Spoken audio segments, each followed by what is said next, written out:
Saya kadang-kadang pelik dengan Dr. Mazli ni, hairan bin ajaib.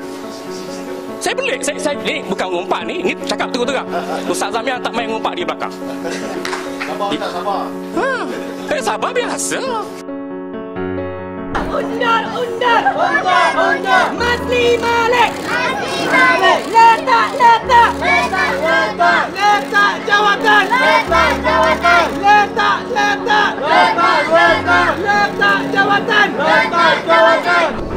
Saya Mazli Malik dengan ini memulangkan semula jawatan saya sebagai Menteri Pendidikan Malaysia kepada Yang Amat Berhormat Perdana Menteri berkuat kuasa 3 Januari 2020. Nama Mazli Malik sudah tidak asing lagi dalam babak drama politik tanah air, terutama sejak akhir-akhir ini, tepatnya menjelang pilihan raya umum 2018. Sebelum Mei 2018, Mazli Malik antara nama yang tidak kurang signifikan dalam politik tanah air. Namun pada waktu itu Mazli Malik lebih sinonim dengan civil society atau masyarakat madani, dunia akademik, volunteerism dan keagamaan.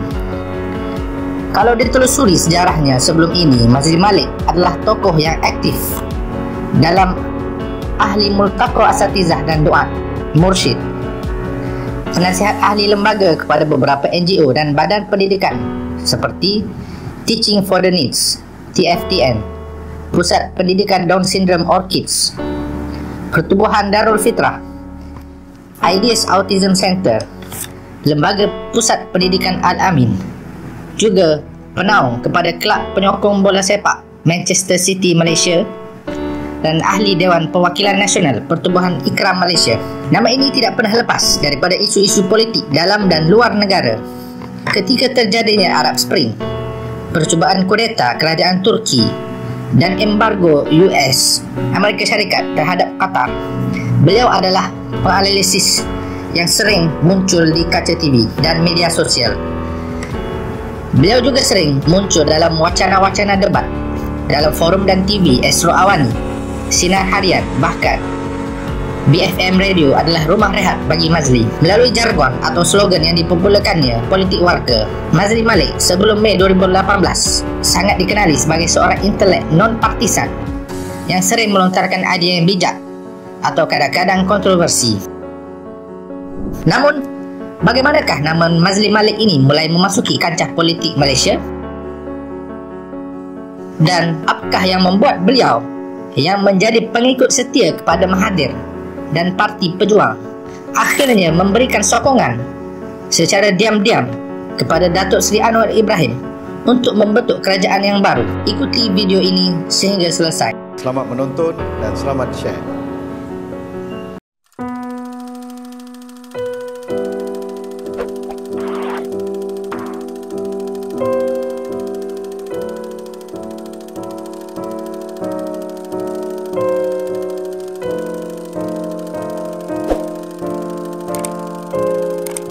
Mazli Malik adalah anak jati Johor yang mendapat pendidikan awal di Sekolah Temenggung Abdul Rahman, STAR. Beliau kemudian menyambung pengajiannya ke Maktab Sultan Abu Bakar, sebuah English College.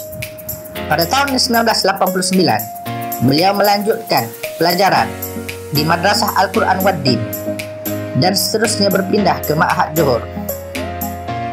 Beliau menyambung pengajian tingginya ke Jordan sehingga berjaya mendapat ijazah sarjana muda dari Universiti Al-Bait Jordan.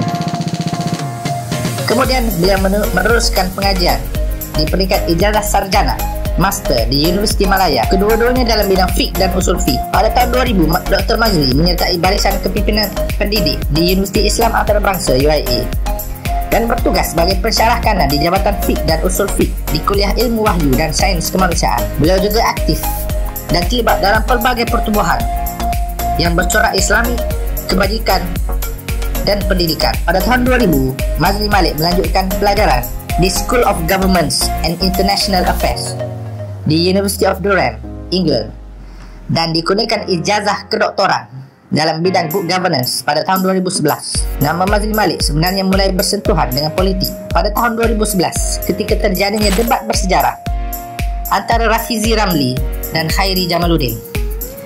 Debat ini berkenaan tabung pendidikan PTPTN dan isu pendidikan percuma ketika terjadinya perpecahan dalam PAS. Sekali lagi, nama Mazli Malik menjadi rujukan ramai. Beliau antara yang teruja dan menyambut baik penubuhan Gerakan Harapan Baru yang akhirnya membawa kepada penubuhan Parti Amanah Negara.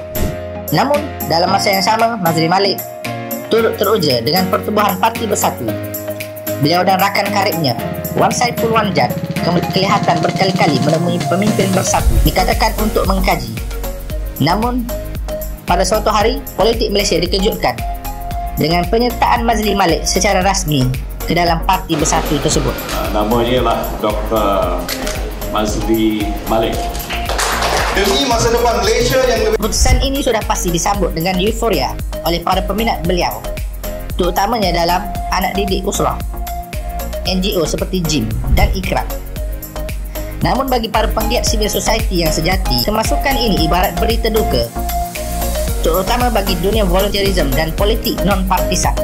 Ketika menjabat sebagai Menteri Pendidikan, Kementerian Pendidikan yang diterajui Mazli Malik dilaporkan sebagai kementerian yang pertama membentangkan rekod pencapaiannya.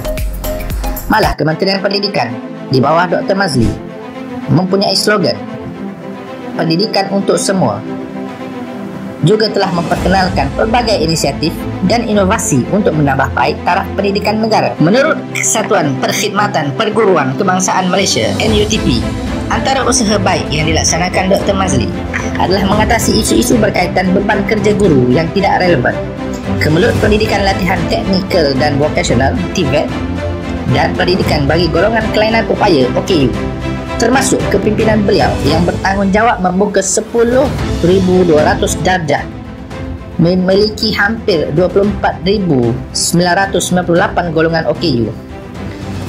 Meskipun didakwa sering flip-flop dan U-turn, beliau dilihat berani menghadapi isu-isu sensitif kaum yang bukan mudah untuk diurus, malah dapat memenuhi hati semua pihak. Antaranya isu UEC, Unified Examination Certificate, pembelajaran jawi, dan kuota matrikulasi bagi bukan bumi putera. Di samping itu, beliau juga dilaporkan sangat mesra dengan pendidik, malah dengan NGO-NGO yang berkaitan dengan bidang pendidikan.